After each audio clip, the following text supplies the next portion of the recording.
गुलाम है तू मेरा मसीहा, शारोन का गुलाम है तू मेरा मसीहा। तू मुझे जल देता जिससे मैं तृप्त हो जाता, तू मुझे जल देता जिससे मैं तृप्त हो जाता। तू है मेरा प्रिय और मैं तुझसे प्रेम करूंगा, तू है मेरा प्रिय और मैं तुझसे प्रेम करूंगा। तू मेरा सब कुछ है और मैं तेरे लिए जीऊंगा, तू मेरा सब कुछ है और मैं तेरे लिए जीऊंगा।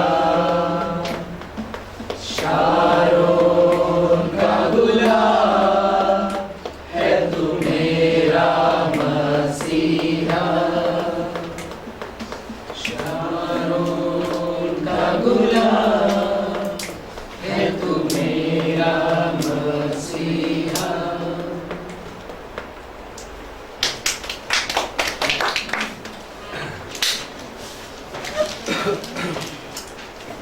ओके, आइए प्रार्थना करें। हे स्वर्गीय पिता परमेश्वर, यीशु मसीह के नाम से हम आपकी उपस्थिति में आते हैं और हमारे ऊपर एक अनुग्रह हुआ है जो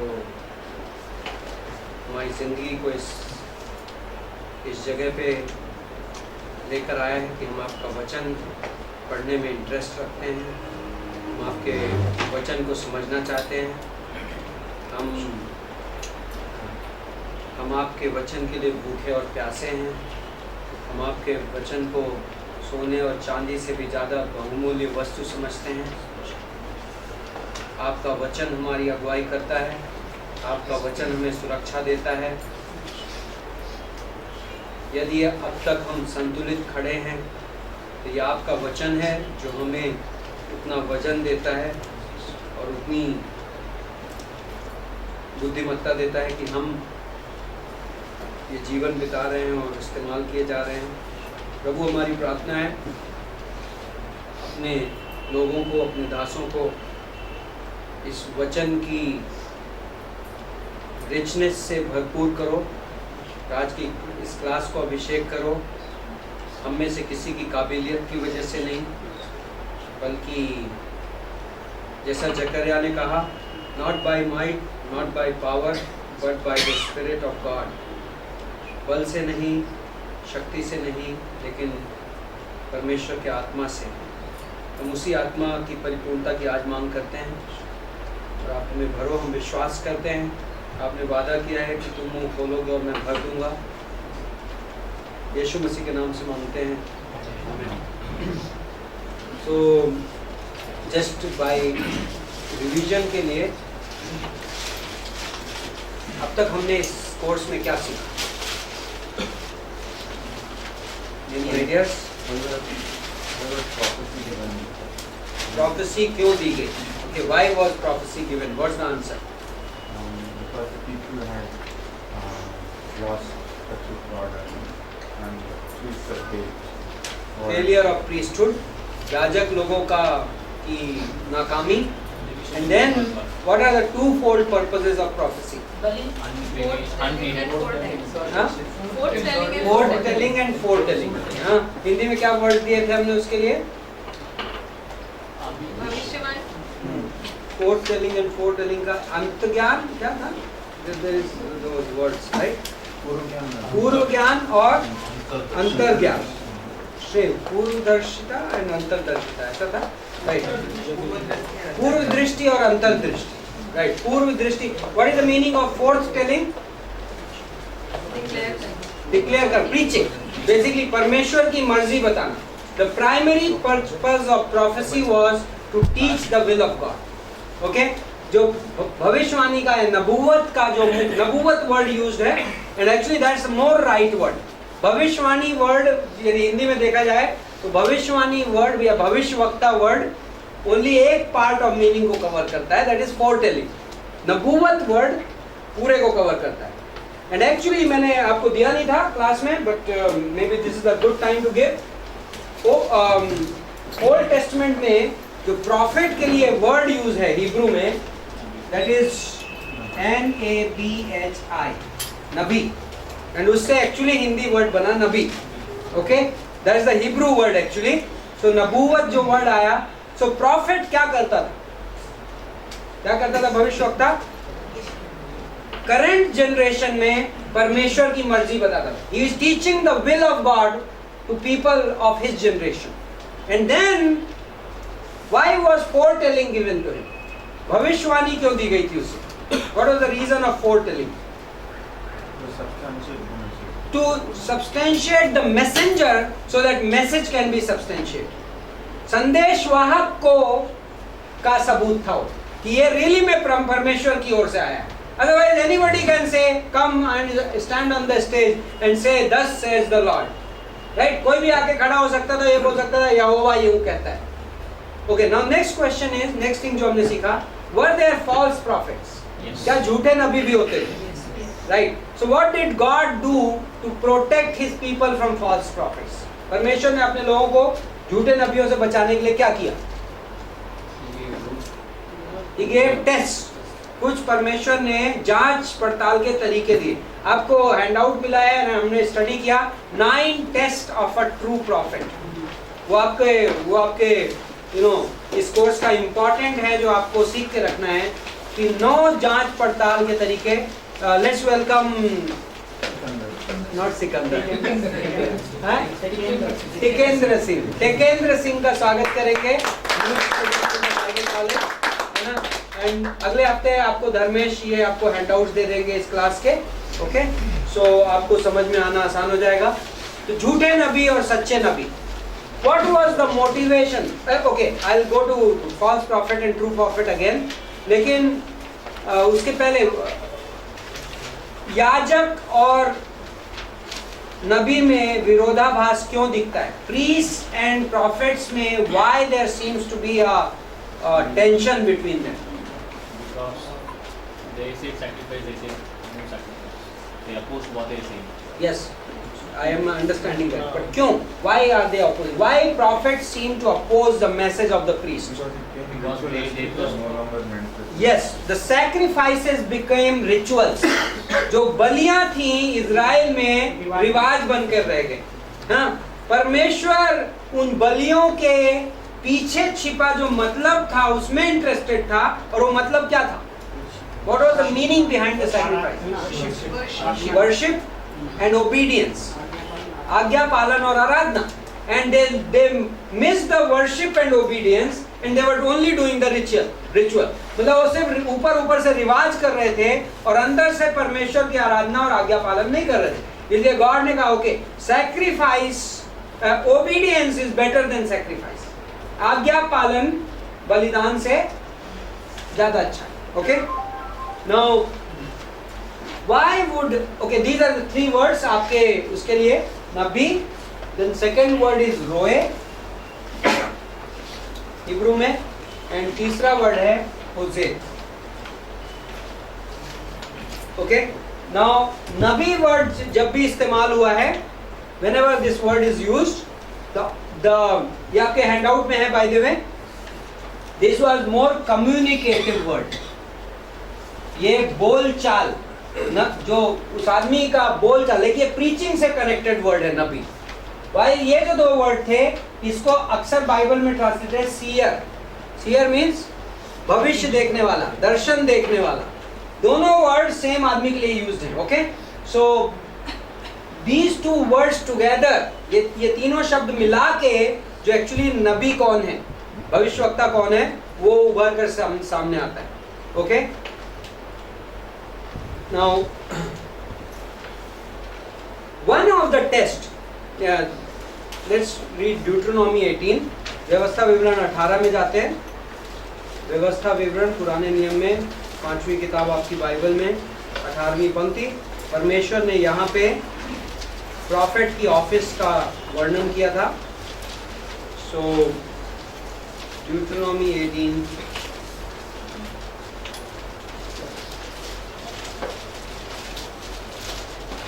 वर्स 20 20वीं पंक्ति। परंतु जो नबी अभिमान करके मेरे नाम से कोई ऐसा वचन कहे जिसकी आज्ञा मैंने उसे ना दी हो, ओके, या पराये देवताओं के नाम से कुछ कहे, वह नबी मार डाला जाए। Okay, prophet who speaks a word presumptuously in my name, which I have not commanded him to speak, or which he speaks in the name of other gods, that prophet shall die. Okay, so this was a strong command. Like परमेश्वर ensure कर रहा है कि झूठे नबी ना रहें। But the question is, क्या Israel की हिस्ट्री में झूठे नबी थे?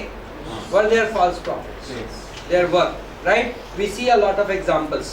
Now, what would be the motivation behind false prophets? उनकी प्रेरणाएं क्या थी? Pleasing people. Okay, that's one good. So there are 3 motivations जो कि आपके रिव्यू में दिए गए हैं, क्लास नंबर 3 के रिव्यू में। Number 1 is motivation of self interest, स्वार्थ की वजह से कोई झूठी भविष्यवाणी कर सकता था। Number 2 was popularity. पॉपुलैरिटी मतलब ऐसा मैसेज बोलो जो सबको पसंद आए, सब लोग मुझे कबूल कर ले, तो इजी। नंबर 3 कि वो हमेशा वो क्या बोलते थे, अच्छा ही अच्छा बोलो, speak security. This is Old Testament prophets review class 3, true and false prophets. Micah 3:5 देखिए, मीका की किताब, माइका चैप्टर 3 वर्स 5।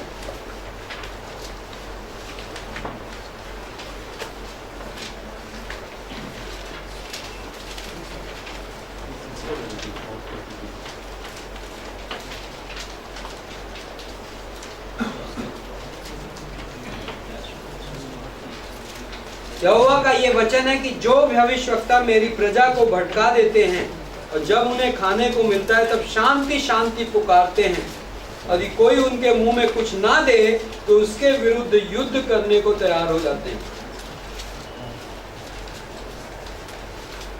शांति शांति पुकारते हैं। What is the problem? No, like अक्सर प्रॉफिट्स के पास मैसेज क्या आता था, अभी हम देखेंगे। अक्सर message was message of judgement, Israel will be destroyed, captivity में भेज दूंगा। नाउ इफ लाइक जोना के साथ क्या हुआ भाई? Why didn't Jonah want to go to Nineveh? Jonah Nineveh क्यों नहीं जाना चाहता था? What was the problem?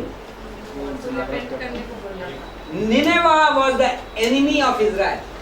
जो निनेवा था, निनेवे जो थी अशूर देश की कैपिटल थी, असीरिया की। असीरिया जो था इज़राइल का शातिर दुश्मन था, ट्रेमेंडस enemy. It was eventually Assyrians who took them into captivity.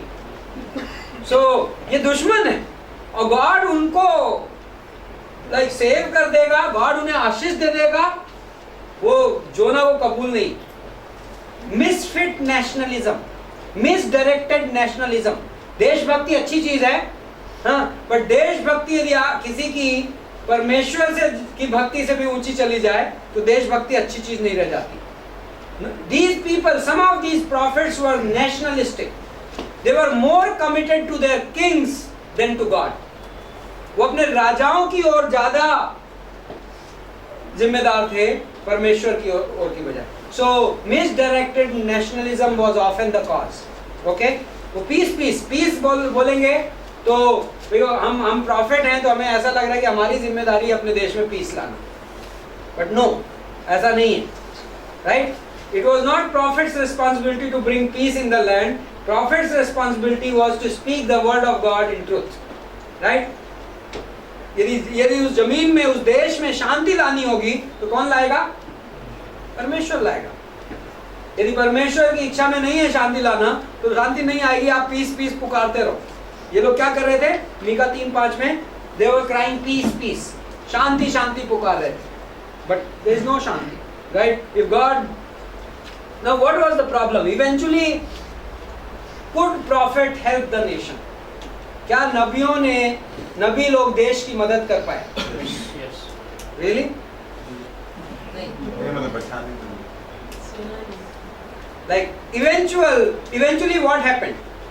जब आप लास्ट प्रॉफिट्स पे पहुंचेंगे, जेरेमाया, राइट? इवेंचुअली बेबीलोन के लोग आए, नबूकदनेस्सर राजा आया, and they took them captive. What was the prophetic warning all the time? Profits की ओर से चेतावनी क्या आ रही थी बार बार? सुधर जाओ नहीं तो ले जाएंगे गुलामी में. So basically their message did not work in a way, right? You all are right जब आपने ये कहा कि इफेक्टिवनेस रहा, दूसरे सेंस में रहा, बट लाइक जो इमीडिएट गोल था प्रोफेसी का वो फुलफिल नहीं हुआ, because Israel never got corrected. Why? was the message ineffective? क्या प्रॉब्लम प्रॉफिट्स के मैसेज में थी? सुनने वाले लोगों में थी. Remember this. Often man of God will be blamed for lack of effectiveness, but actually it is quite possible that the problem is not with the man of God. मैं defend नहीं कर रहा हूं क्योंकि मैं पुलपिट के इस तरफ हूं, right? But this is history, this is real, right? It is not the profits या उनका मैसेज इफेक्टिव नहीं था. प्रॉब्लम ये नहीं थी. प्रॉब्लम कौन थे? जो रिसीवर्स थे, उन्होंने राइट तरीके से रिसीव नहीं किया. जो संदेश को ग्रहण करने वाले थे, उन्होंने सही तरीके से ग्रहण नहीं किया, और उसका परिणाम पूरे देश को भुगतना पड़ा. It's not as if कि कुछ लोगों ने रिसीव नहीं किया. There must be some remnant जिन्होंने ग्रहण किया होगा. But who paid the price? कीमत किसको चुकानी पड़ी? Whole nation paid the price, right? So पूरे देश को भुगतना पड़ा. So it was not the ineffectiveness of the prophets. नबियों की कमी नहीं थी. कमी किसकी थी? सुनने वालों की कमी थी. What is? इजराइल के जो लोग थे वो दो विचारों में फंसे हुए थे, धर्म कर्म में और रिवाज में. ये ना मतलब यस, वो मूर्ति पूजा भी कर रहे थे. उनकी प्राइमरी प्रॉब्लम थी मूर्ति पूजा, जो हम की नबियों की किताब में देखेंगे बार बार होते हुए. मैं असाइनमेंट लिखा था तो मुझे मतलब yes, and where was I? Master वो रिगार्डिंग वॉर, जेहोशाफाट भी वो राजा को बोलता है inquire from the Lord. Then वो किंग 400 प्रॉफिट्स को लेके आता, सब बोलते हैं कि वहां पे जाओ. लेकिन फिर बाद में एक दूसरा प्रॉफिट आता, बोलता नहीं मिकाया तो बोलता है मत जाओ, फिर भी जाते हैं लोग. मिकाया को बंद कर देते हैं. They put him in the jail for telling the right message. So now what is the problem when you reject the message? Like first of all, this was a question. जब संदेश मेरे पास आता है, what should be my response? What is the right response to a message? जब संदेश परमेश्वर की ओर से मेरे पास आता है, how do you receive the message? Give me a verse. Give me. It's for me. It's for me. That's good. That's a good response. Hebrews. confess it. Confession का मतलब ये है कि agreeing what God has said. Agreeing. Yes, that's good. That's good. But I'm bringing one perspective. इब्रानियों की किताब 4 अध्याय. Hebrews 4.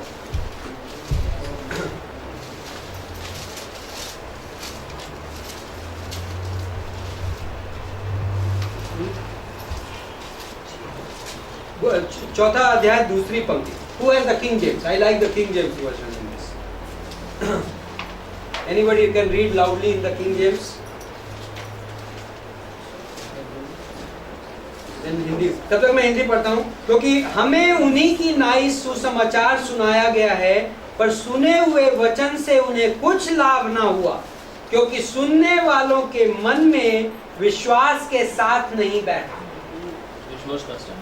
4:2, Hebrews 4:2. For unto us was the gospel preached as well as unto them, but the word preached did not profit them, not being mixed with faith in them that heard it. Got it? The word did not profit them because They did not mix faith with it. वचन का उन्हें फायदा नहीं हुआ क्योंकि उन्होंने उस वचन में विश्वास नहीं मिक्स किया. Now what does it mean to कि विश्वास मिक्स करना? Like it's amazing. See, word of God is so clear. परमेश्वर का वचन कितना साफ है. किसके बारे में बात कर रहा बाय द वे ये? Old testament, right? इजराइलियों के लिए उन्हें फायदा नहीं हुआ. क्यों नहीं हुआ? उन्होंने उसमें विश्वास नहीं मिला. सिस्टर रश्मि सेड जस्ट नाउ कि जब वचन मेरे पास आता है तो मुझे क्या, मेरे हार्ट में क्या होना चाहिए? How do you mix faith? You say this word is for मी.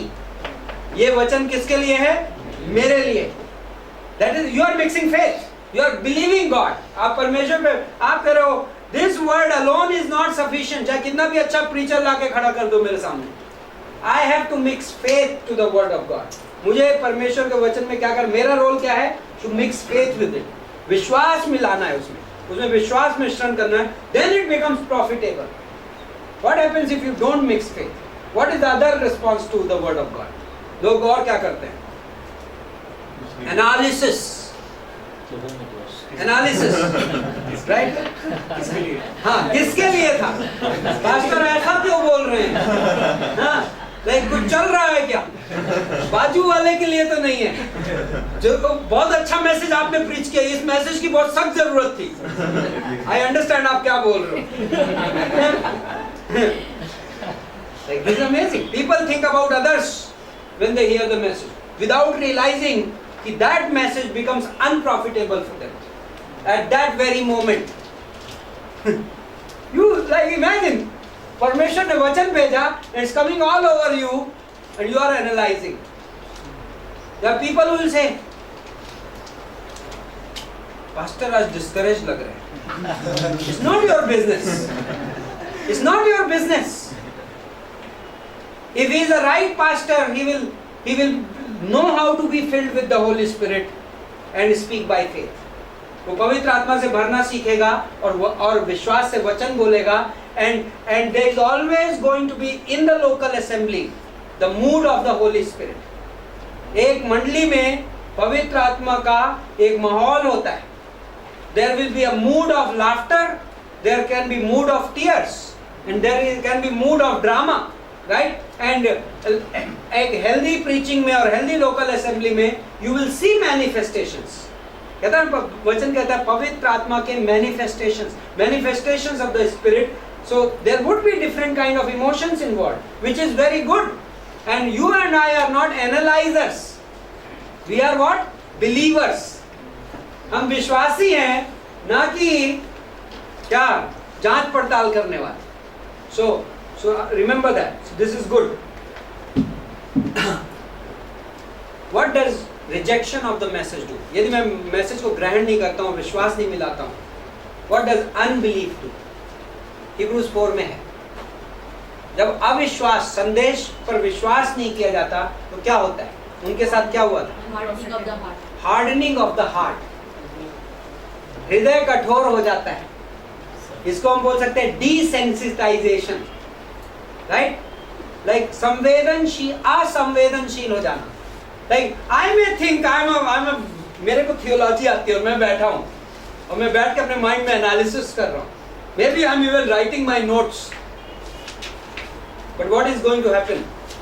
यदि मैं वचन में विश्वास नहीं मिला रहा हूँ तो मैं धीरे धीरे उस एरिया में क्या हो रहा हूँ? कठोर होता जा रहा हूँ. Next time same thing is preached, it doesn't affect me. मैं कह रहा हूँ कुछ नहीं हो रहा है मुझे. ये वो इसलिए नहीं हो रहा है कि मैं every time I reject the word of God, I am going to be hardened. I am going to be this is what happened to Israel. Israel को क्या हुआ? It's not one day phenomena. एक दिन में नहीं हुआ वो. Why didn't such a powerful? मैं अभी आज हम बात करेंगे who were these prophets? ये कौन से लोग थे? Let us consider them. And इस पूरे सेमेस्टर में I want to keep a focus on the personality of these prophets. Personality like इनके व्यक्तित्व मतलब not a human sense में, but who were these men? ये किस तरीके के लोग थे? It's worth considering. I'll come very soon in that. Now let's move a little bit. Okay? Now आज के कोर्स में we are going to talk about prophetic language. नबियों ने भाषाओं का क्या प्रयोग किया? ना यहाँ पे नहीं है, 3 तरीके की नबियों ने अपने संदेश को 3 तरीकों से प्रकट किया।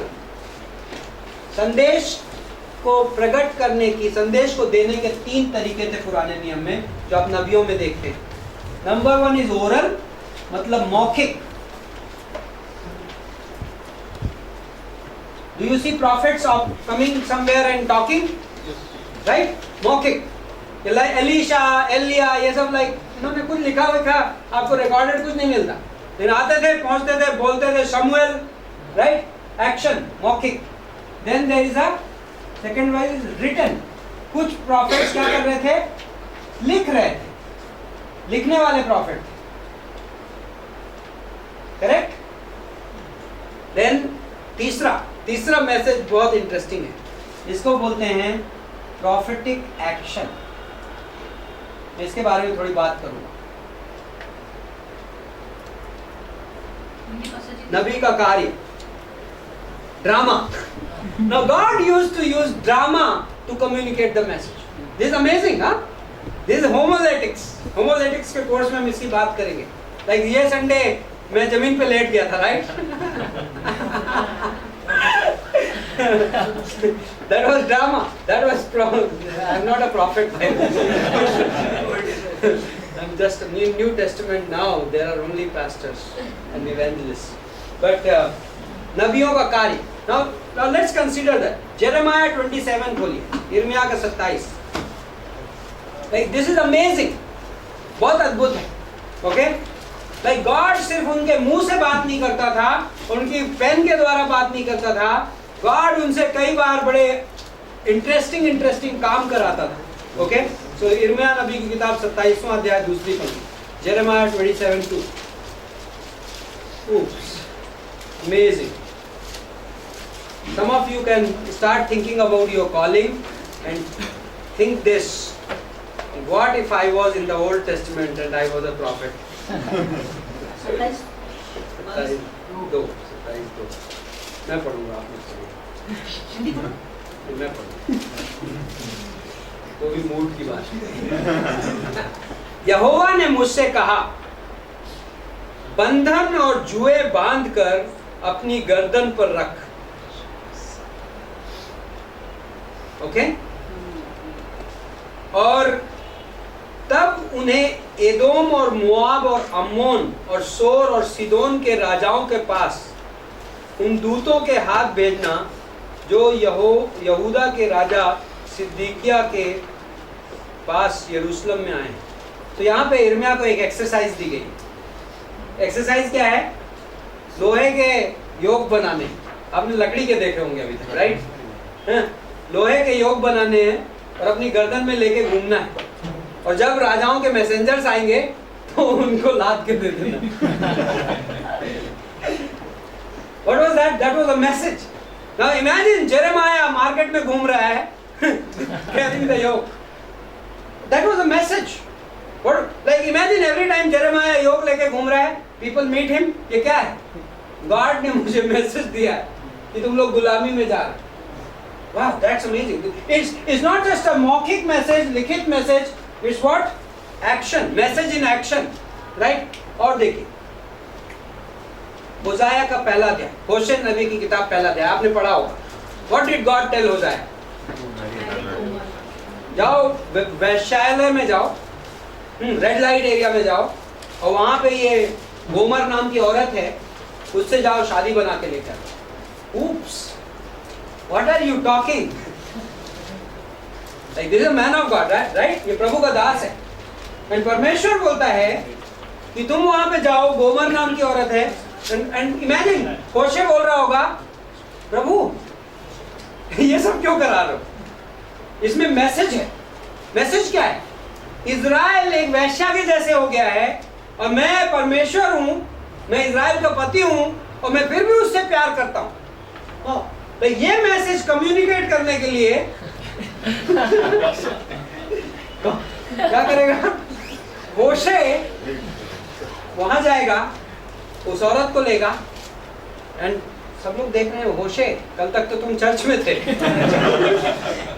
Imagine, like this is real life. This is not like कि story लिख दी गई है. Okay, let's go further. यशाया नबी की किताब 20वां अध्याय, Isaiah chapter 20. This is what? Prophetic act.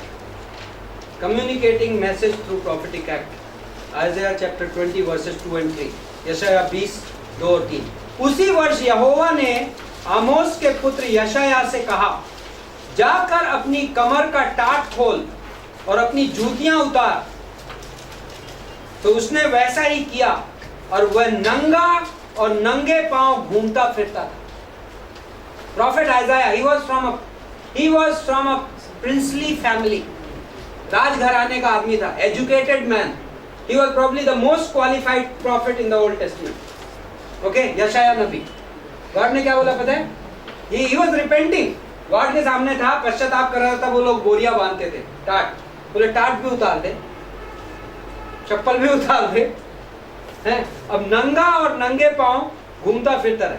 और यहोवा ने कहा, जिस प्रकार मेरा दास यशाया, not for a day of trial, not for a Sunday morning message, 3 साल से उघाड़ा और नंगे पांव चलता आया है कि मिस्र और कूश के लिए चिन्ह और चमत्कार हो. और God wanted to send a message through Isaiah. God ने क्या किया पता है? Isaiah is roaming in the marketplace 3 years. अब यहाँ पे naked बोलता है. I'm sure ये naked नहीं होगा. It is like maybe undergarments. Maybe Jewish undergarments were more like a traditional, decent enough रहे होंगे.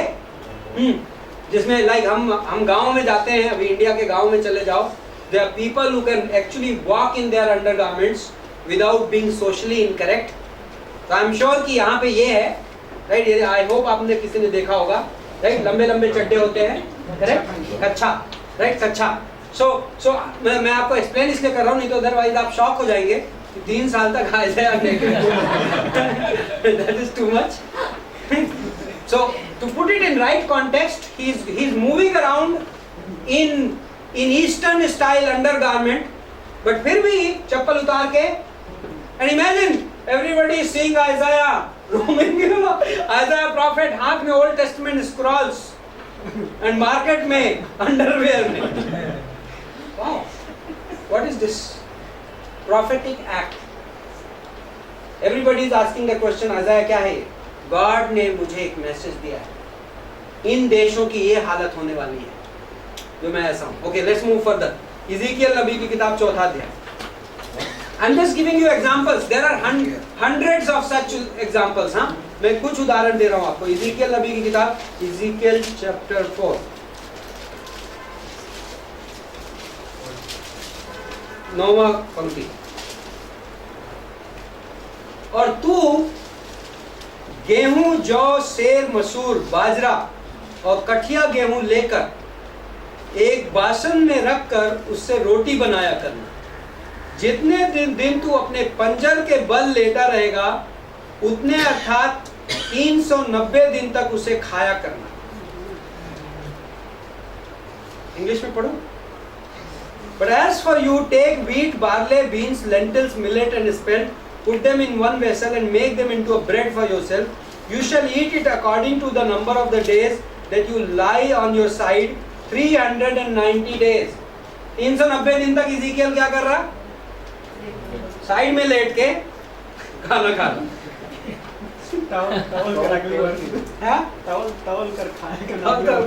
Imagine, I mean, you can read the whole thing. Why is God saying that? There is a message, एक संदेश. So it is not just their words which is a message, it is their life which becomes a message. सिर्फ उनके शब्दों में संदेश नहीं है, उनकी जिंदगी के द्वारा परमेश्वर संदेश दे रहा है. Then chapter 5 verse 1, 5वां अध्याय की पहली पंक्ति. और हे मनुष्य के संतान, एक पैनी तलवार ले. Okay, not Gillette razor. पैनी तलवार. रॉबिन नेक, टुमारो मॉर्निंग यू कैन. और उसे नाव के उस्तरे के काम में लाकर अपने सिर और दाढ़ी के बाल मूंड डाल. ओके, तो उसने अपना शेविंग किससे की? तलवार. This is amazing, isn't it? This is prophetic books right in the Bible. हाँ? So आप लोग entertain हो रहे हैं. After all, prophets class is not so boring. Okay. And then क्या करो? सारे बाल कलेक्ट करो. Ezekiel 5 verses 1 to 3. जब नगर के गिरने के दिन पूरे हों तो नगर के भीतर 1/3 आग में डालकर जलाना, 1/3 को चारों ओर तलवार से मारना और 1/3 को हवा में उड़ाल देना. So what is saying? 1/3 जितने बाल इकट्ठे हों 1/3 को क्या करो? जला दो. सेकेंड 1/3 को तलवार से काट डालो एंड रिमेनिंग 1/3 को उड़ा दो. ये शहर का ये वर्ष होने वाला है.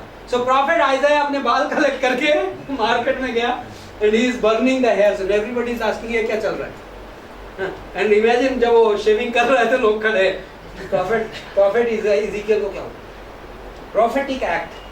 गॉड उनसे काम करा के एक्शंस के द्वारा like the impact of the drama परमेश्वर इस्तेमाल कर रहा है. राइट? आइज़ाया 7:3, यशाया 7:3 is the famous passage.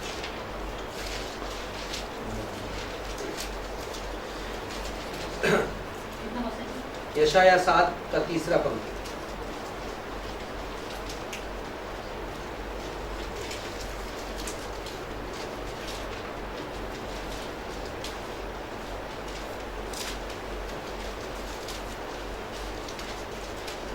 तब यहोवा ने यशाया से कहा, अपने पुत्र शर्याशूब को लेकर धोबियों के खेत की सड़क से ऊपर वाले पोखरे की नाली के सिरे पर आहाज से भेंट करने के लिए जा और उससे कह सावधान और शांत हो और उन दोनों धुआं निकलती लुटकियों से अर्थात रसीन और अरामियों के भड़के हुए कोप से और रमल्याह के पुत्र से मत डर और तेरा मन कच्चा ना हो.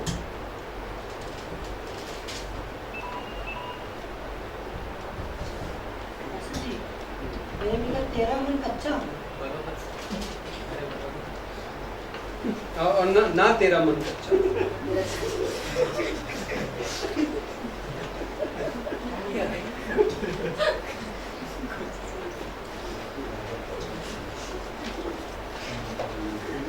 तो यहाँ पे अपने बेटे को लेके जा रहा है और किससे मिलने जा रहा है? आहाज से. So these were some of the examples. ये कुछ उदाहरण थे. एंड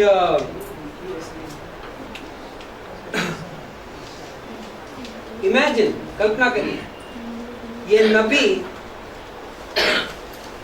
हमारे और आपके जैसे इंसान थे. Right? These are not supernatural angels. These were men of God like you and me. And यदि हम थोड़ी देर के लिए कंसीडर करें, what kind of people were they? Isaiah, Jeremiah, Ezekiel, Daniel, Amos, Hosea, all these names, Obadiah, Jonah. Who are these people? These are simple people. ये साधारण विश्वासी हैं. अपनी पीढ़ी में ये प्रभु पर विश्वास करने वाले लोग, जिनकी जिंदगी में प्रभु की एक बुलाहट. They are called by God, right? And God is using them. परमेश्वर इन्हें इस्तेमाल कर रहा है. Most probably, कई बार हमें झलक मिलती है. Most probably, like us, they would wake up in the morning, right? ये सुबह उठते होंगे and they will fall on their knees, open their Bible, Old Testament, and have a devotion, right? And most probably, they will also pray like us कि प्रभु हमें दिखा, तू हमें कैसे यूज करेगा. वो सैटरडे को, like हम संडे मॉर्निंग जाते हैं, सैटरडे मॉर्निंग ये अपने टेंपल में या सिनेगॉग में दिखाई पड़ते थे. राइट? ये भी वैसे ही साथ में विश्वासियों के फेलोशिप करते थे. ये भी लाइक द वे हम कहते हैं okay let's sing a song और प्रभु की आराधना करते हैं गाने गा. They also had families, they also had wives, they also had children. Right? इनका भी लाइक कोई फार्मर था, इनका भी कोई पेशा था, काम धंधा. These were people like that. Right? God used them. परमेश्वर ने इन्हें इस्तेमाल किया. You know what you see in them? One thing जो साफ साफ दिखती है इनकी जिंदगी में. They were also very weak people. Often आप इनको कमजोर देखते हो. Right? डरा हुआ देखते हो, शंका करते हुए देखते हो. जोना भाग ही गया. Classic case, right? Amazing illustration. तो यदि आपका किसी दिन आप 2-4 बार भागे हो तो no problem, you are welcome, you are in good company. आप जोना के कैंप में खड़े रहेंगे, right? But imagine, you see them very bold. They were very bold in proclaiming the word of God. ये बहुत साहसी भी थे. Many of them lost their life preaching the message. इनमें से कईयों ने अपनी जिंदगी खोई, कैसे? संदेश प्रचार करते हुए. And it's really very hard stirring for me. It's not even in the content of the class. Class के सिलेबस में भी नहीं जो बातें मैं कह रहा हूँ. But like very hard stirring. कई बार हम आज ये नाम हमारे लिए ऑलमोस्ट मैकेनिकल हो जाते हैं, विदाउट रियलाइजिंग. यू नो, जब हिब्रूज 11 में कहता है कि some were sawn in 2 pieces, that was tradition बताती है कि वो आइज़ाया था. आइज़ाया को 2 टुकड़े में आरी से काटा गया. This is how Isaiah died. Isaiah served God in the 4 kings. 4 राजाओं के अंतराल में, आई थिंक 40 साल की मिनिस्ट्री थी आइज़ाया की. 4 राजाओं को देखा उसने. He spoke the word of God to 4 kings. He was from a princely like family, educated man. वो राजाओं के कोर्ट्स में आइज़ाया को आप ऐसे आते जाते देखते हो. He's like so comfortable in front of kings. He's not like those prophets की डरते डरते राजा के पास जाते हैं. He's like that. But he was sawn into two halves. आरी से टुकड़े कर दिया गया. जेरेमाया को गड्ढे में डाल दिया, right? So like दानियल को शेर की गुफा में डाल दिया गया. Like amazing, but bold. When it comes to proclamation of the word of God, they were proclaiming the word of God. From where did that come? कहाँ से आया? Power of the Holy Spirit, right? पवित्र आत्मा की ताकत. Like knowing that this message really belongs to God. ये जानना कि ये संदेश वाकई परमेश्वर से आया है. That's good enough. Right? If you know that this message is from God, then you can speak it. Right? यदि आपको ये पता हो कि ये संदेश परमेश्वर की ओर से आया है तो आप बोल सकते हो. So amazing. I mean, as we go, we will. But amazing part is God used their life. परमेश्वर ने इनकी जिंदगी को इस्तेमाल किया. Not just their words. Right? Like imagine the reproach. Like Hindi में क्या बोलते हैं उसको? शर्म. Like some of those prophetic acts जो अभी हमने देखे, ये almost शर्मनाक बात थी. But God has called me to do it. God has spoken. परमेश्वर ने बोला है. Right? Even if you think about, I mean, as I was thinking about Old Testament prophets and पवित्र आत्मा ने मुझसे कहा, how about New Testament apostles? नए नियम के प्रेरितों के बारे में सोचो. They were almost similar men. Right? God ने उन्हें भी, like imagine when Peter stood in the temple in Acts chapter 2, हम स्टोरी पढ़ते हैं हमें बड़ी सिंपल लगती है. Right? आप पवित्र आत्मा से भर गए और आप खड़े हो गए और आपने मैसेज प्रीच करना चालू किया. और आपकी क्वालिफिकेशन क्या है उस टेंपल में खड़े होने के लिए? मछुआरा. गलील से एक मछुआरा आया है और यहाँ lakhs, about 1 lakh लोग खड़े हैं, maybe 50,000 लोग खड़े हैं. Like अव्वल दर्जे के Jewish scholars खड़े हैं, rabbis, and this मछुआरा has guts to stand up and start talking. Reproach. And then लोग आ रहे हैं अरेस्ट करने के लिए. Like reproach. Like amazing. Like this is the nature of a man of God. ये प्रभु के दास का स्वभाव है, कि तरीका है, right? So is reproach involved? क्या शर्म की नौबत आ सकती है? क्या खतरे आ सकते हैं? क्या like I think इन दोनों केसेस में आप देखेंगे ऑपोजिशन हो सकता है. क्या लोग आपके मैसेज का तिरस्कार कर सकते हैं? क्या कोई आपको मिस इंटरप्रेट कर सकता है? यस, इस पूरे प्रोसेस में सब कुछ इन्वॉल्व है. क्या आपके घर के ही लोग आपका की बुराई कर सकते हैं? यस, राइट, इन्वॉल्व है. क्या आपके दोस्त आपसे अलग हो सकते हैं इस प्रोसेस में? यस, इन्वॉल्व है, राइट. ये उस जिंदगी. लेकिन एक चीज, what is the gain, what is the profit? Like God is with you. परमेश्वर आपके साथ. आप जो कैरी कर रहे हो वो आपका नहीं है, वो किसका है? वो परमेश्वर को बिलोंग करता है. एंड परमेश्वर आपको उस चैनल के रूप में इस्तेमाल कर रहा है उस संदेश को यहाँ लाने के लिए, राइट। एंड वो संदेश पीढ़ियों को बदल सकता है। That message can change generations, and even in the case of these prophets it change the generations, right. इन नबियों के केस में भी पीढ़ियों में बदलाव आया, right. Like Jeremiah, one time हमने अपने संडे के संदेश में कहा था, Jeremiah was probably the most effective pastor I have ever known. क्यों? बिकॉज़ जेरेमाया का फ्रूट कौन कौन है पता है? जेरेमाया के पास कॉन्ग्रीगेशन नहीं था, सब भाग गए थे। Everybody seemed to desert him, right. But you know Jeremiah का फ्रूट में कौन कौन आता है?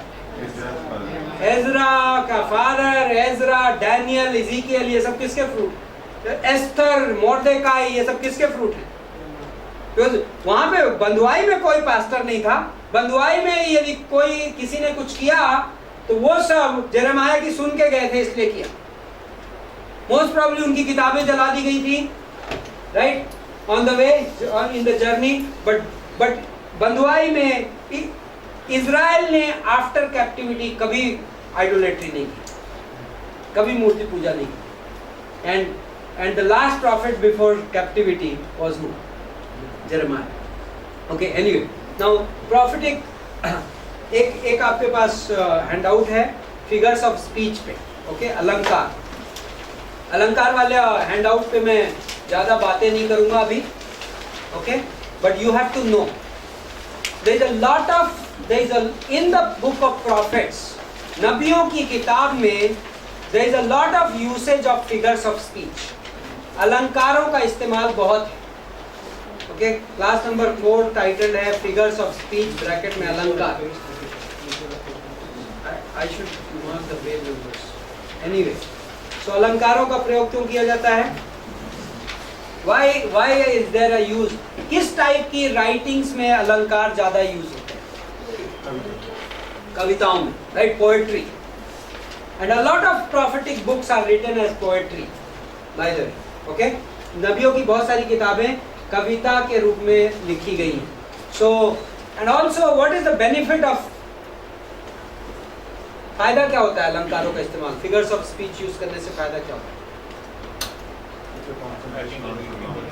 Yes, like impact, lasting impact. Like आप कोई बात को स्ट्रेट एक दो सेंटेंस में एज अ प्रोज बोल सकते हो, ऐसे लिख सकते हो, ऐसे भूल जाएगा। लाइक इमेजिन जब इज़ीकियल ने कटिंग की और फिर 3 टुकड़े में डिवाइड किया, nobody will forget the message now, right. कोई नहीं भूलेगा, क्यों? क्योंकि so it adds to the picture, तस्वीर को कंप्लीट करता है। So there is a lot of usage, तो हम कई बार देखेंगे। Very, by the way, Hebrew language, जो इब्रानी भाषा है पुराने नियम की, it's a very very you know a language with variety, बहुत उसमें विविधता है। Hebrew is a very very you no it's a language with pictures. Hebrew जो वर्ड्स होते हैं, लाइक एक एक शब्द कई बार तस्वीर कैरी करता है। So when prophets are speaking, some of those pictures we will capture, okay, जब जैसे जैसे हम प्रॉफिट्स पढ़ेंगे। Now before I miss my, what else do I have to cover before I get into Obadiah? So let me go into my review. Okay, one more discussion which is very important, बहुत ही ज़्यादा ज़रूरी है वो।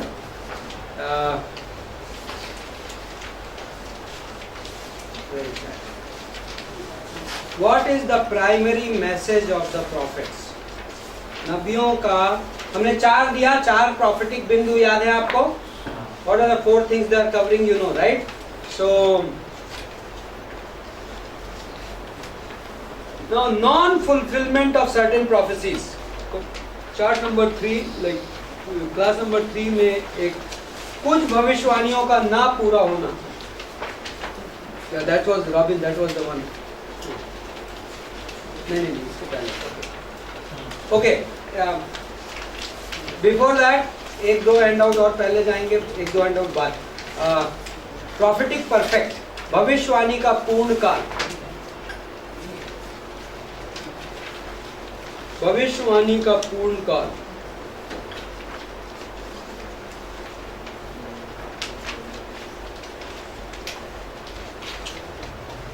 यशाया 9:6 खोलिए, आइज़ाया 9:6।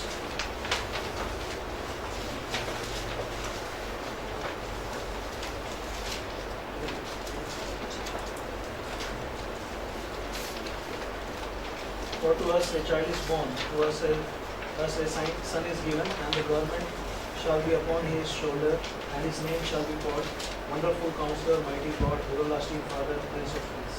हिंदी में पढ़िए। हमारे लिए एक बालक उत्पन्न हुआ, हमें एक पुत्र दिया गया है। Now what does it say? Now जब आइज़ाया लिख रहा है, तो जिस बच्चे के बारे में लिख रहा है वो कभी पैदा होगा? When will the child be born? 700 years later. But how is he writing? Unto us a child is born, unto us a son is given. That means जैसे कि already हो गया, right? Now in Hebrew language इस tense को, इस काल को बोलते हैं पूर्ण काल, perfect tense. Okay? Perfect tense या पूर्ण काल। हमने, यदि आप हिस्ट्री की क्लास में प्रेजेंट थे, तो जब हमने जोशुआ की किताब पढ़ी थी, let's go back to Joshua, यहोशू की किताब।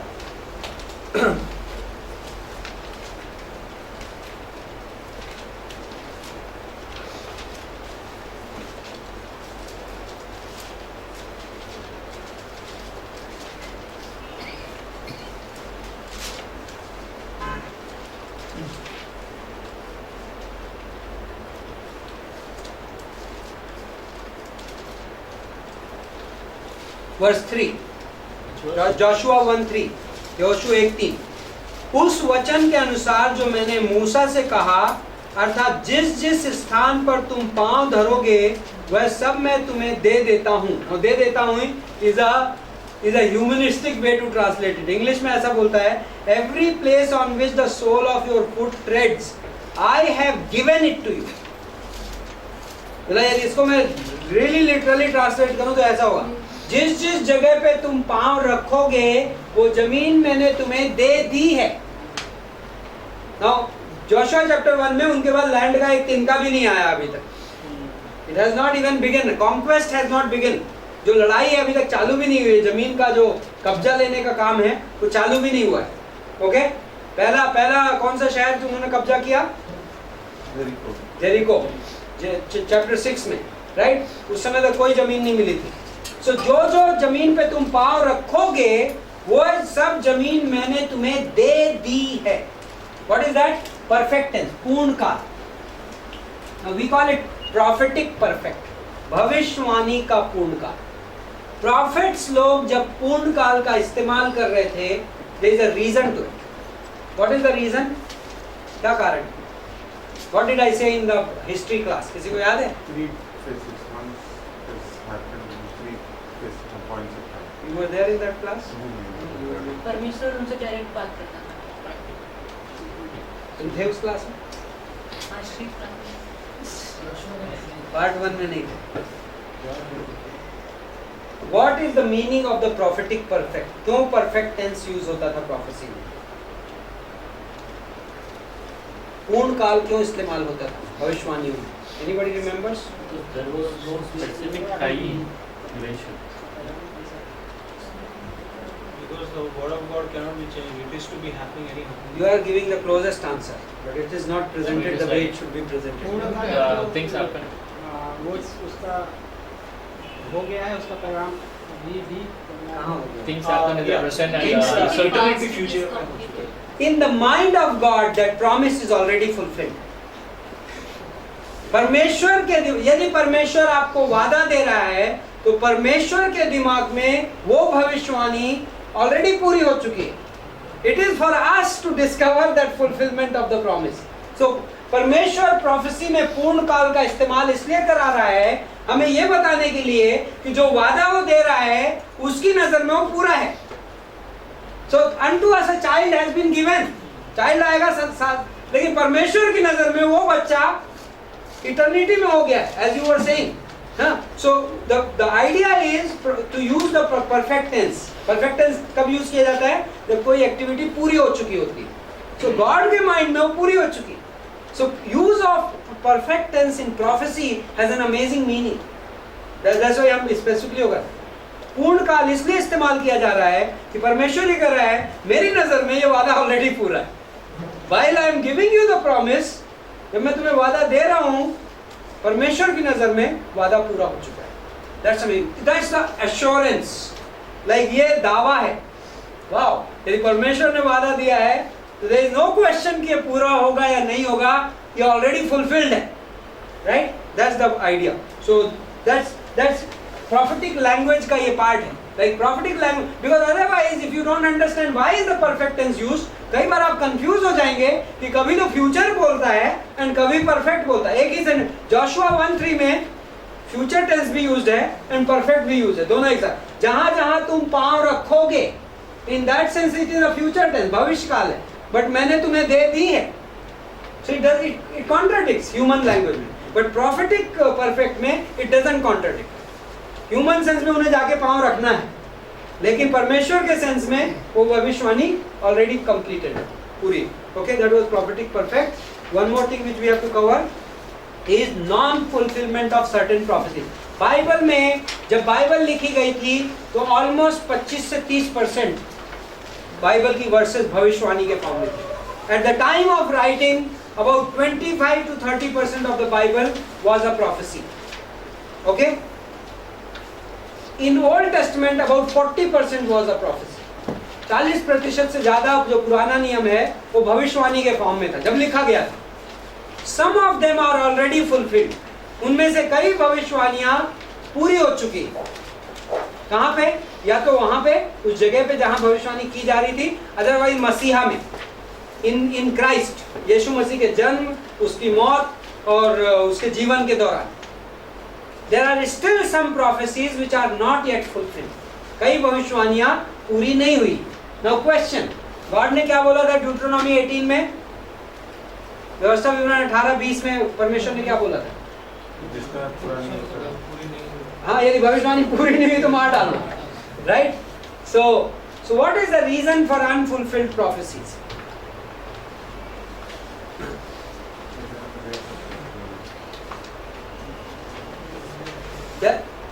There are threefold nature of fulfillment.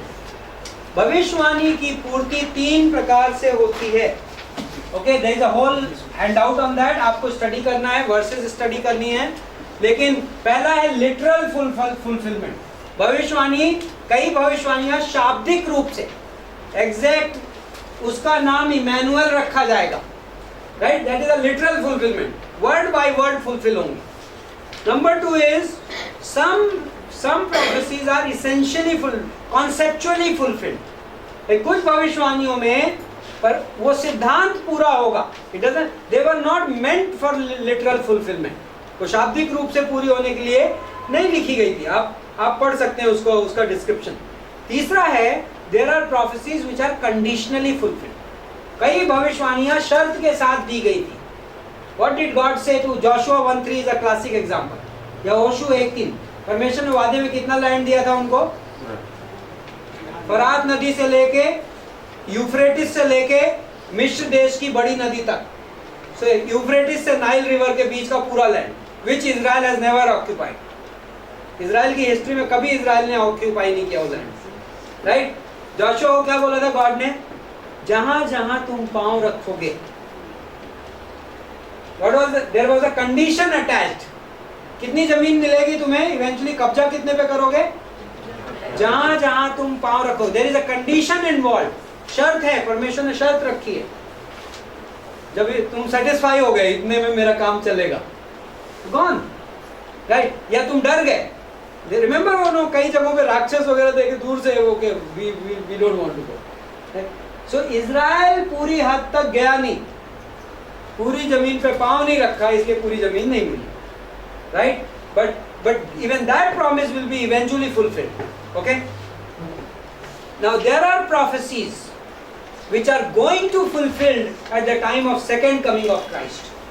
कई भविष्यवाणियां हैं जो किस चीज का इंतजार कर रही हैं? यीशु मसीह के दोबारा आगमन के समय की भविष्यवाणियां हैं जो उस समय पूरी होंगी. Okay?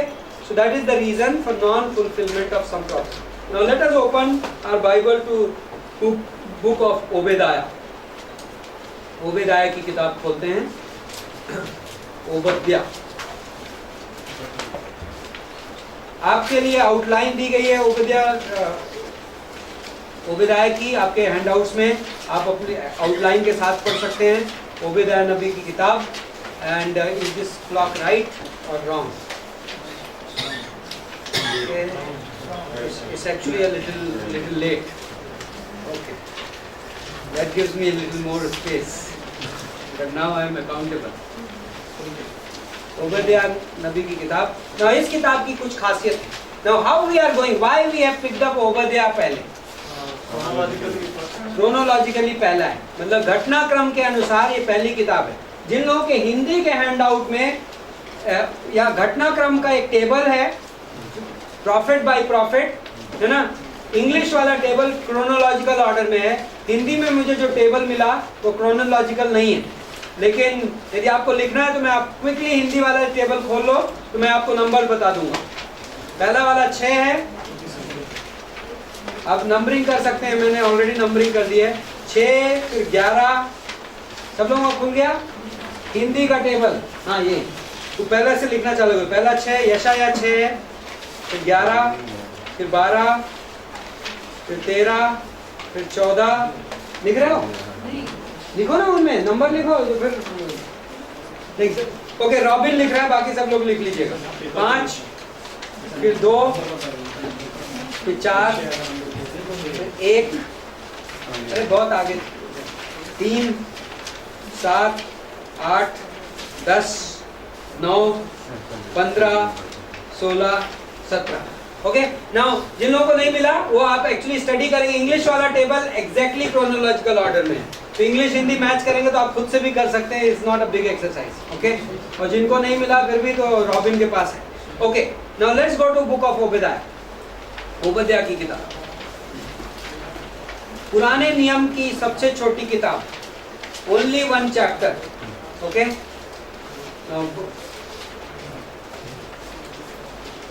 इसका लेखक कौन है? पहला question, who is the writer of this? Obadiah, right. तो ओबद्या नाम का मतलब क्या होता है? परमेश्वर का आराधक। ओके, दूसरा मीनिंग हो सकता है उसका यहोवा का आराधक, worshipper of the lord. Okay, और second meaning can also be the servant of God, प्रभु का दास। Okay, these are the 2 meanings of his name. इस आदमी के बारे में कुछ भी नहीं दिया गया। This is interesting. कहां से आया, किस घराने का था, नथिंग इज टोल्ड। नाउ दूसरा राजा 8 में जेहोराम नाम का राजा है। नाउ कई लोग यहाँ पे डिबेट है ओबद्या किस जमाने का है, इवन ये ट्रेस करना भी बहुत डिफिकल्ट है। तो स्कॉलर्स डिसएग्री करते हैं, but a good chunk of scholars ये बिलीव करते हैं कि 8वीं से 9वीं सदी के बीच में, ईसा पूर्व। सो दूसरा राजा 8 के करस्पॉन्ड करेगा ये। दूसरा राजा 8वां अध्याय, और कौन राजा है वहाँ? जेहोराम, राइट। सो जेहोराम के जमाने का आदमी है। नाउ ओबद्या का दर्शन, पहला अध्याय, पहली पंक्ति। ऐसा क्यों बोल रहे हैं आप कि वो जमाने का? तो वो मैं एविडेंसेस दूंगा। Like it's a very complicated logic, तो मैं उस पर ज़्यादा जाना नहीं चाहता, बट इट इज़ एदोम का जिक्र है। अभी जब हम पढ़ेंगे एदोम की कहानी, ईडम। ओके, तो ईडम की कुछ एक्टिविटीज़ बताई गई हैं और कुछ वार्निंग्स दी गई हैं ईडम को।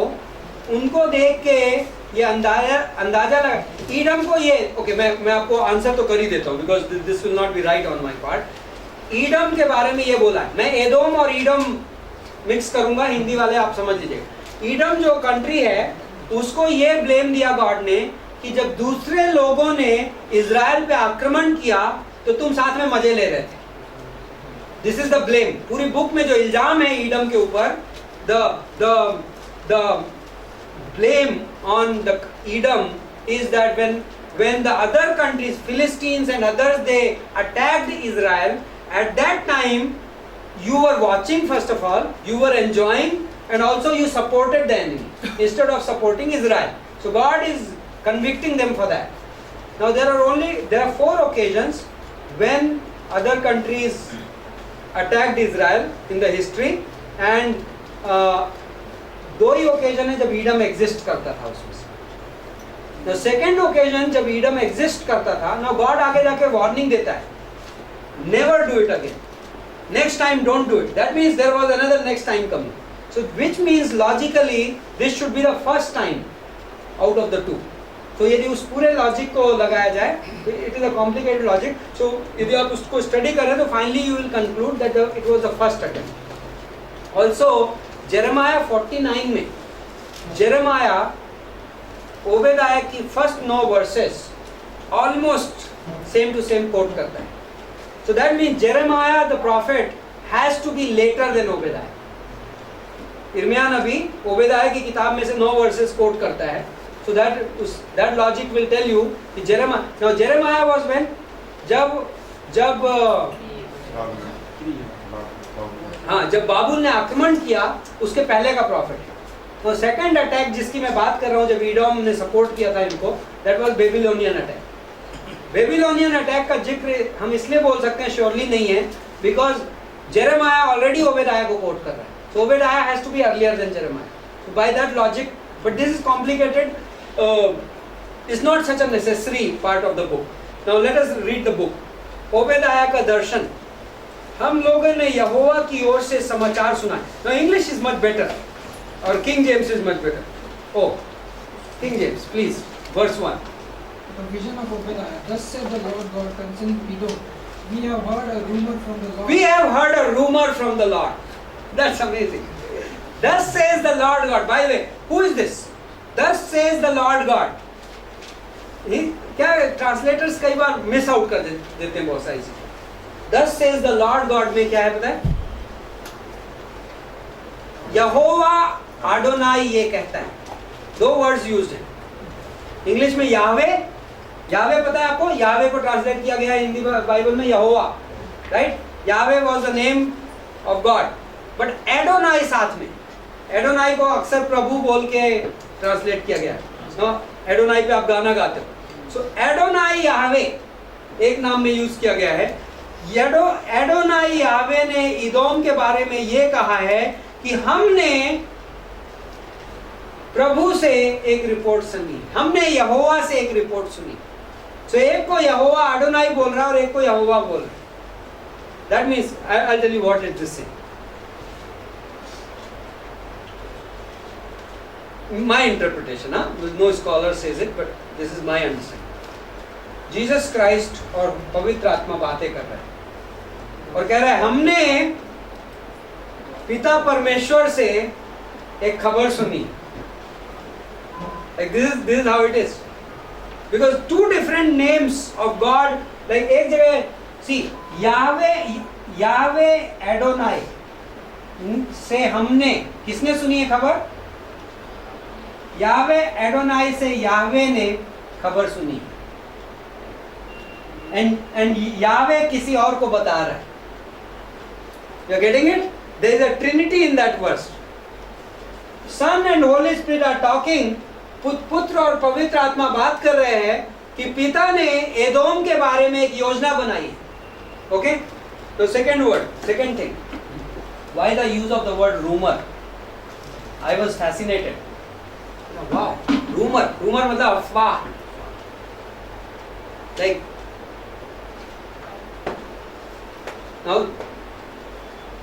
now let's come to Obadiah. From Obadiah's point of view, this is a rumor. Now कई बाइबल्स उसको क्या ट्रांसलेट करती है? Report, right? हमने खबर सुनी. You can also translate it as news. जो हिब्रू वर्ड है उसको आप न्यूज में भी ट्रांसलेट कर सकते हो. It's the same word. Now do you remember आइज़ाया 52:14 क्या बोलता है? यशायाह 52:14. Who has believed our report?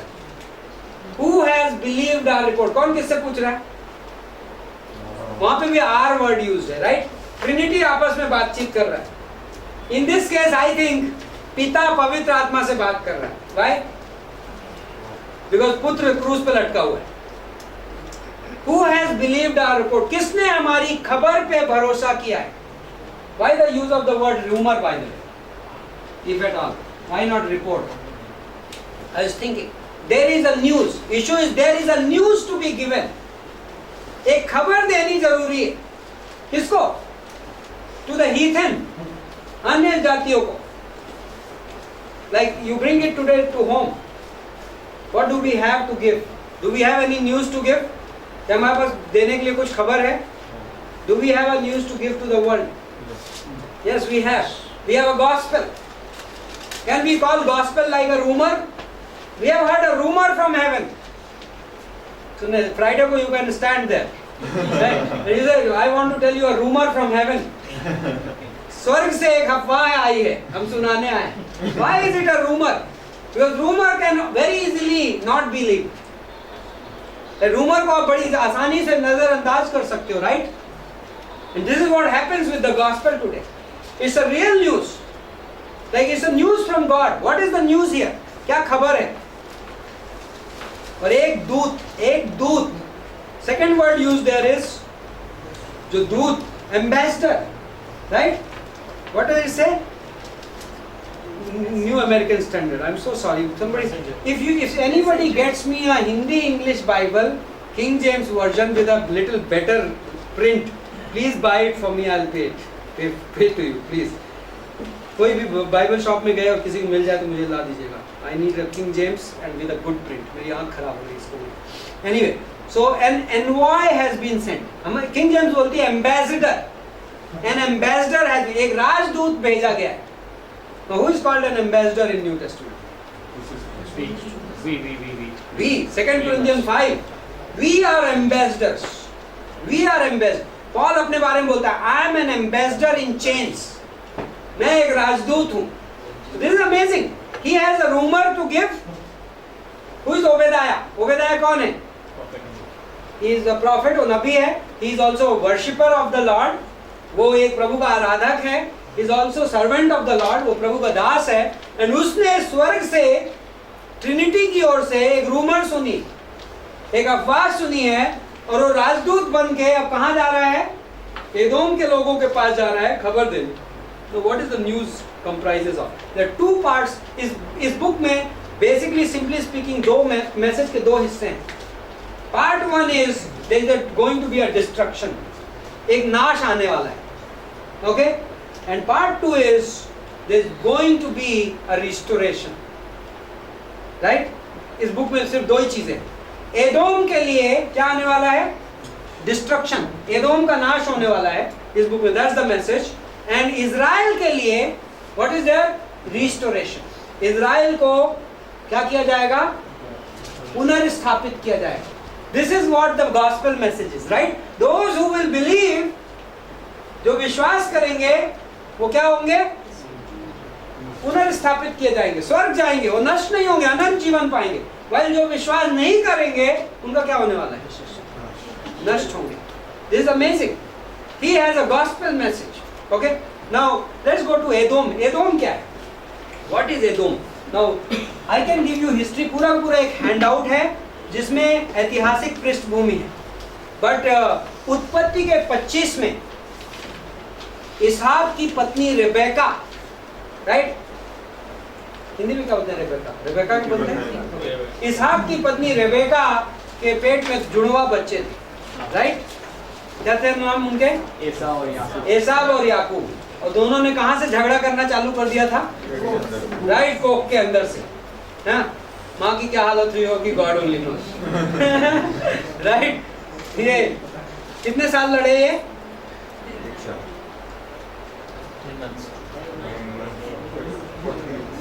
1100 years तक लड़ते रहे. 1100 साल तक लड़ते रहे. ये छोटे मोटे लड़ाकू नहीं थे. 9 months अंदर लड़े और उसके बाद 1100 साल बाहर लड़े. ओके. एदोम किसका नाम था? एसाव का नाम था. Esau was called Edom. Why was he called Edom? Edom in Hebrew language means red, Lal colour.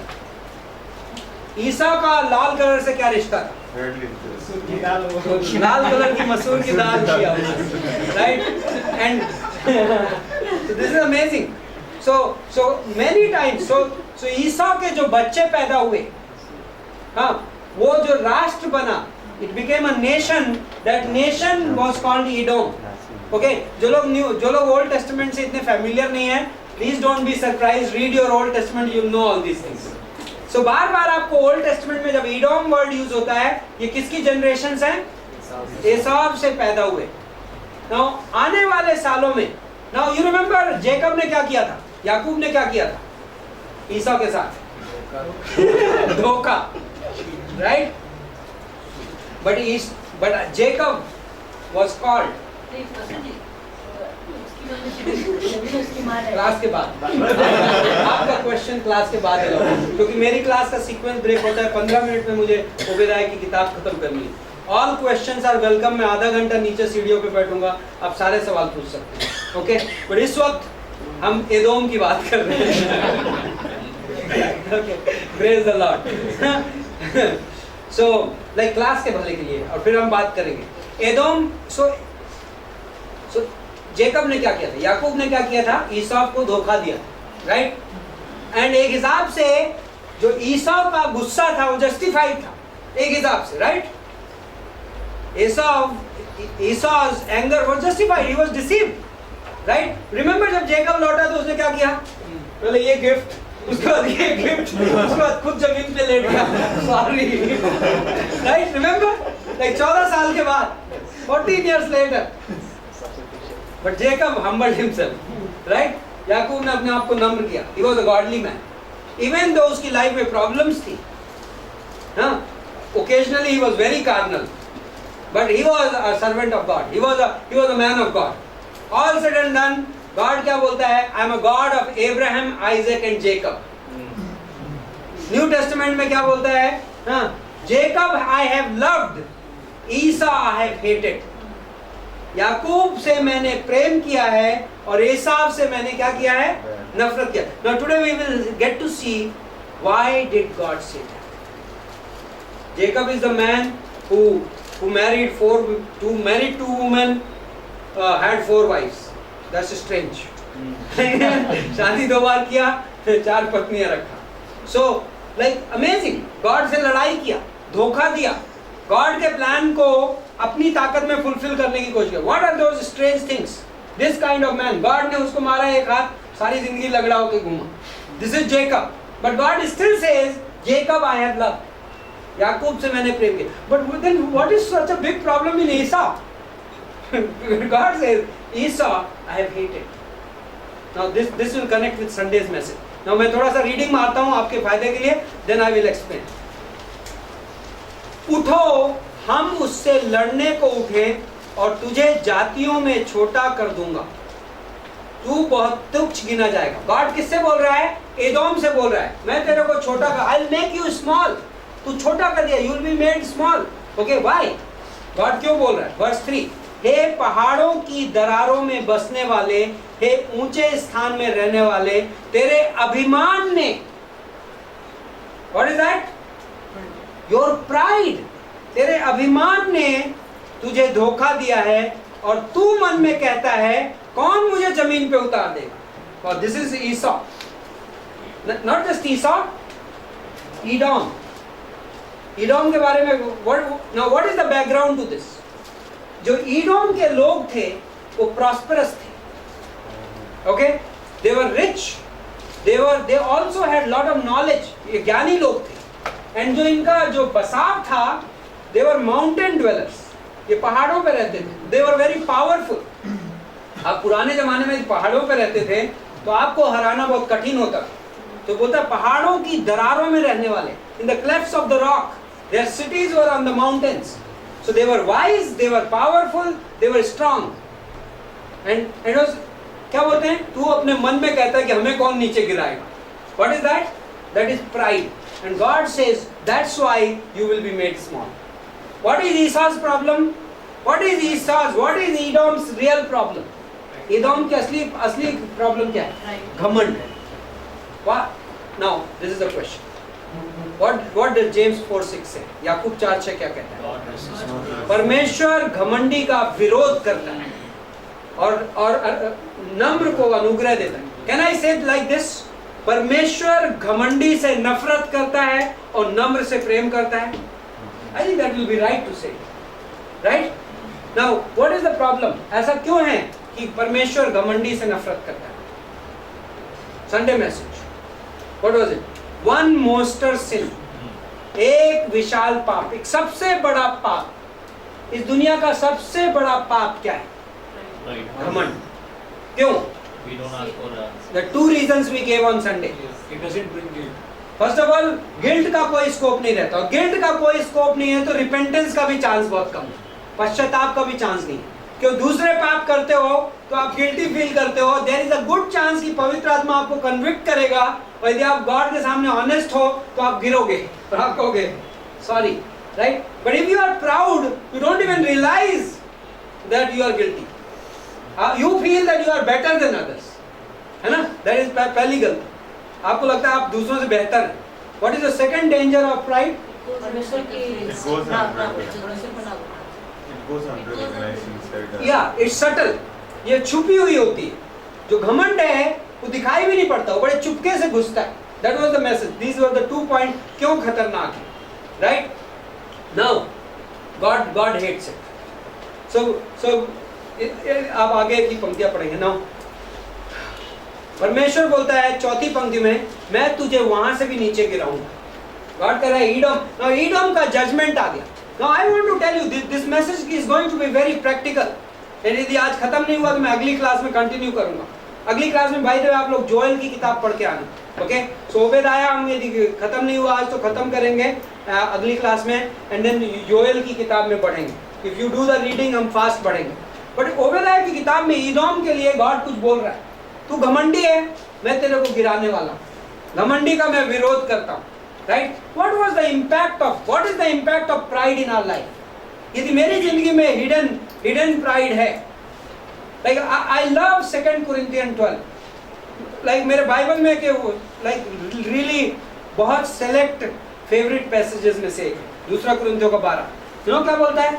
पौलुस बोलता है प्रकाशन की अधिकता की वजह से मेरी देह में एक कांटा चुभोया गया. Because of the multiplicity of the revelations, a thorn in the flesh has been given to me, which is a messenger of Satan. Wow. Why? Think of the reason. Paul is giving the reason why he has a thorn in the flesh. Why he has a messenger of Satan behind him. क्यों उसके पीछे शैतान का दूत लगा हुआ है और क्यों देह में कांटा चुभा गया? क्यों? क्योंकि गॉड ने उसको इतना रेवलेशन दे रखा है. इसे जिससे मैं प्राउड ना हो जाऊं, जिससे मैं घमंडी ना हो जाऊं. God, we don't know what is the thorn in the flesh. You can only speculate.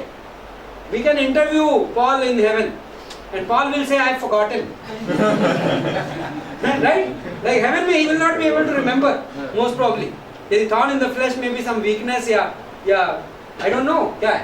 So, but imagine Paul, because he was the apostle and he brought probably like of all the apostles and anybody in the whole New Testament, पूरे नए नियम में चाहे कितने भी प्रेरित और कितने भी नबी आप पकड़ लो, पॉल को गॉड ने ये प्रिविलेज दिया, special revelation, right? Revelation about the body of Christ, मसीह की देह का revelation, revelation about the church. Like he says I tell you, behold I tell you the mystery, revelation about the rapture. ये सब कौन लेके आया? Paul, right? सो इतने सारे रेवलेशन दिए गॉड ने, साथ में एक देह में कांटा चुभा दिया, जिससे मैं घमंडी ना हो. Because thorn in the flash is better then being proud. Like we are not promoting कि आप जबरदस्ती कमजोर हो जाओ, right? But we are saying God resists the proud, God hates the pride. And यहाँ ईदोम के केस में क्या है? Now what will pride do to anybody? This is what it will do. मैं half ईदोम करूँगा यहाँ पे, and ओबेदाया का second half हम अगली बार करेंगे. But listen to this. What did they do? Practical level पे.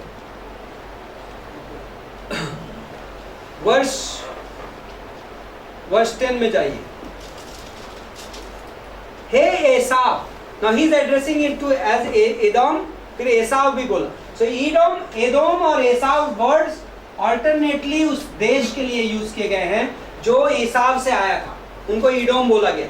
Now हे एसाव, उस उपद्रव के कारण जो तूने अपने भाई याकूब पर किया, तू लज्जा से ढपेगा और सदा के लिए नाश हो जाएगा। So they have played mischief with Israel. Israel कौन है? उनका भाई है, राइट? जेकब। जेकब एसाव का क्या था? ब्रदर, सेम है ना। तूने अपने भाई को सताया है। कैसे सताया?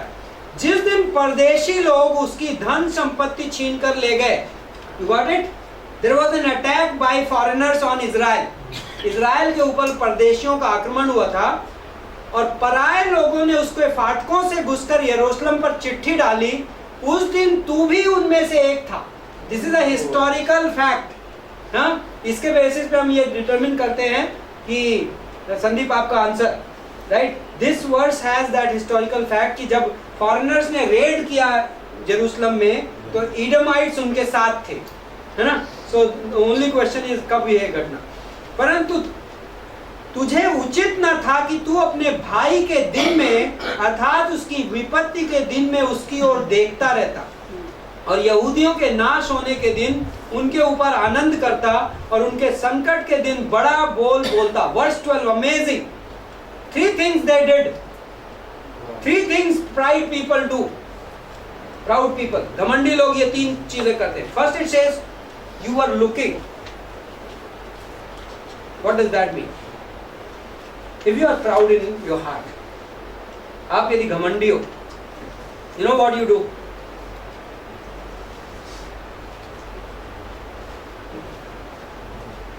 Analyzing. ये पर्सन ऐसा क्यों है? इसकी लाइफ में ये चल। जजिंग स्पिरिट, न्याय करने वाला। Do not, Bible says do not जज। न्याय मत करो, क्योंकि तुम्हारा न्याय किया जाएगा बदले में। इफ यू जज you will be judged and by same measure, right? Matthew 7:1-2, मत्ती का 7, 1 और 2, रोमियो का 2:1, राइट? जिस मात्रा में तुम जज करोगे उसी मात्रा में तुम्हारे पास आएगा। So judging, if I am proud, I will judge people. There is no question about it. The idea behind judging is like न्याय करने के पीछे जो सोच है वो ये है कि मैं दूसरों से बेहतर हूं। यदि मैं नम्र हूं तो मुझे जज करने का कोई मन नहीं करेगा। Second one is saying they were rejoicing, they were clapping when the brother falls. किसी ने गलत कर दिया, वाह ये मेरा मौका आ गया।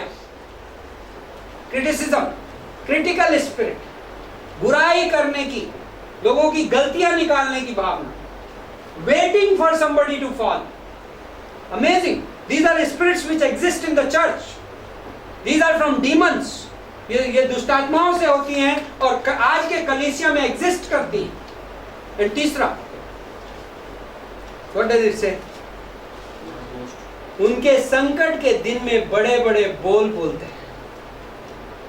This is like this self righteousness, खुद की धार्मिकता।